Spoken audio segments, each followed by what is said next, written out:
قاصد عاجز سوال کرتے ہیں درباروں میں جانا چاہیے یا نہیں، کیونکہ وہاں پر اللہ کے دوست اور اللہ کے ولی ہوتے ہیں، کیا کرنا چاہیے؟ اللہ کے دوست اور اللہ کے ولی موجود ہیں، آپ دربار میں جائیں، ان کی قبر پہ جائیں، ایصال ثواب کریں، کچھ دینے کی نیت سے جائیں، پڑھ کے ایصال ثواب کرنے کی نیت سے جائیں، ان بزرگوں کے لیے آپ دعا کریں، ان کے واسطے سے اللہ آپ کو بھی عطا فرما دے، ان کے وسیلے سے آپ دعا کریں۔ یہ نہیں ہے کہ صاحب قبر آپ کو دے رہے ہیں، آپ قبروں پہ سجدہ کرنا شروع کر دیں، تو قبر غیر اللہ کا سجدہ تو جائز نہیں ہے۔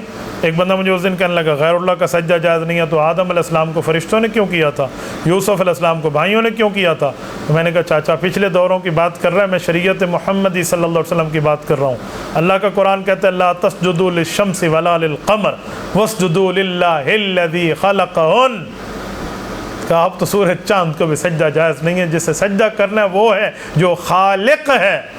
تو شریعت محمدی کا حکم تو وہ سلامی والا سجدہ بھی جائز نہیں ہے، تو وہ سلامی والے سجدے تھے جو اس دور میں ان کی شریعتوں میں اور اس حد تک کے معاملات اور اس وقت میں جائز تھے۔ یہاں تو وہ معاملہ نہیں ہے، یہاں تو منع کر دیا گیا۔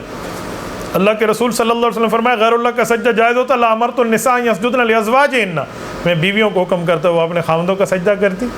رسول اللہ صلی اللہ علیہ وسلم کو سجدہ نہیں کیا کہ حضور نے منع فرما دیا، تو کیا آپ نے سجدے غیر اللہ کو شروع کر دیے ہیں؟ آپ قرآن کریم کی وہ واقعات اٹھاتے ہیں لا تسجدوا للشمس ولا للقمر، یہ آیت آپ کو نظر نہیں آتی؟ تو غیر اللہ کا سجدہ حرام ہے، آپ نے سجدہ وہاں نہیں کرنا۔ اگر وہاں بدعات ہیں، شرک ہو رہا ہے اور معاملے خراب ہو رہے ہیں عقیدے میں، تو آپ نہ جائیں، آپ دور سے بیٹھ کے ایصال ثواب کر لیں، تاکہ وہاں گناہ جہاں ہو رہا ہے اس جگہ میں جانے کی ضرورت ہی نہیں ہے۔ میں الحمدللہ ایسے بزرگوں کی قبر پہ جا چکا ہوں اور ان کے لیے ایصال ثواب کر چکا ہوں اور اپنے لیے سعادت سمجھتا ہوں۔ بعض جگہ ہم جاتے تو لوگ کہتے جی سجدہ کرو اتنے، تو پھر مجھے جانے کی کیا فائدہ؟ الحمدللہ اللہ پاک نے ہمیں اس شرک سے بچایا، میں نے کوئی سجدہ نہیں کیا، لیکن وہاں پھڈا ہو جائے گا، پھر وہاں تو ہم آنکھ دکھا کر آ سکتے ہیں نا، میں تو اس پوزیشن میں ہوں، ہر بندہ تو آنکھ دکھا کر وہاں سے آنکھ پوزیشن میں نہیں ہے نا کہ وہاں سے وہ اٹھ کے آ جائے، تو اسی لیے اگر وہاں یہ گناہ ہو رہے ہیں تو پھر تو آپ نہ جائیں، اور اگر ایسا معاملہ نہیں ہے تو آپ جائیں، بزرگوں کے لیے ایصال ثواب کریں، بہت اچھی بات ہے۔ سید محمد ساجد پوچھتے ہیں یا رسول اللہ کہنا شرک ہے کیا؟ یا رسول اللہ کہنا رسول اللہ صلی اللہ علیہ وسلم کے روزے پہ جائز ہے، عین ایمان ہے، کار ثواب ہے، شریعت سے ثابت ہے۔ رسول اللہ صلی اللہ علیہ وسلم کے سامنے صحابہ کہتے تھے اور صحابہ نے کہا ہے، اب ہم حضور کی خدمت میں پہنچیں تو الصلاۃ والسلام علیک یا رسول اللہ کہہ سکتے ہیں۔ یا رسول اللہ جئتک مستغفرا لذنوبی ومستشفیا بک الی ربی ان یغفر لی ربی خطایا، یہ کہہ سکتے ہیں، یہ کہنا جائز ہے۔ لیکن دور سے بیٹھ کے آپ یا رسول اللہ اس نیت سے کہہ رہے ہیں کہ رسول اللہ میری بات سن رہے ہیں اور یہاں ہیں اور میری بات حضور پاک علیہ الصلوۃ والسلام سن رہے ہیں، تو یہ موہم شرک ہے، یہ بات غلط ہے۔ یا اللہ تو آپ ہر دنیا میں بیٹھ کے، ہر جگہ میں بیٹھ کے کہیں، اندھیرے روشنی میں بیٹھ کے کہیں، زمین میں فضا میں اڑ کے کہیں، پانیوں میں بیٹھ کے کہیں یا اللہ، وہ موجود ہے۔ اللہ ہر جگہ ہے، اللہ جسم سے پاک ہے، اللہ ہر کسی کے ساتھ ہے، اللہ جسم سے پاک ہے۔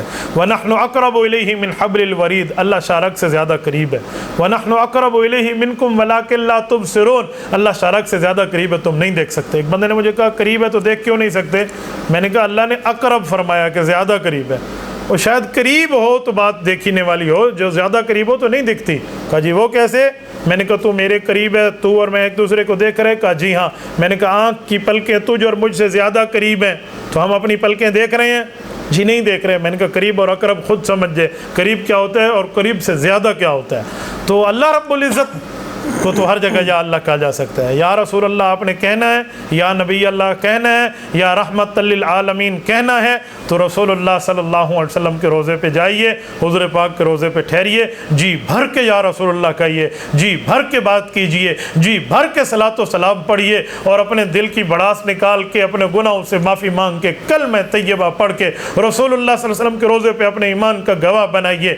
وہاں کوئی نہیں منع، کون منع آپ کو کر رہا ہے؟ روزے رسول پہ جانے پر، یا رسول اللہ کہنے پر کوئی منع نہیں ہے، لیکن محل کو دیکھیں، جگہ کو دیکھیں، مقام کو دیکھیں، جو جس جگہ کا ہے اس کو اس جگہ کہا جائے، باقی جگہ کہہ کر معاملے کو خراب نہ کیا جائے۔ خلط مبحث کی ضرورت نہیں ہے، بات ملانے کی ضرورت نہیں ہے، بات وہ ہو جو بات کی جائے۔ جس جگہ شریعت نے بتایا ہے وہاں ہم کہتے ہیں، جہاں شریعت نے نہیں بتایا وہاں ہم چھوڑ رہے ہیں۔ اللہ اللہ اور خیر صلی اللہ۔ تبارك الذي نزل الفرقان على عبده ليكون للعالمين نذيرا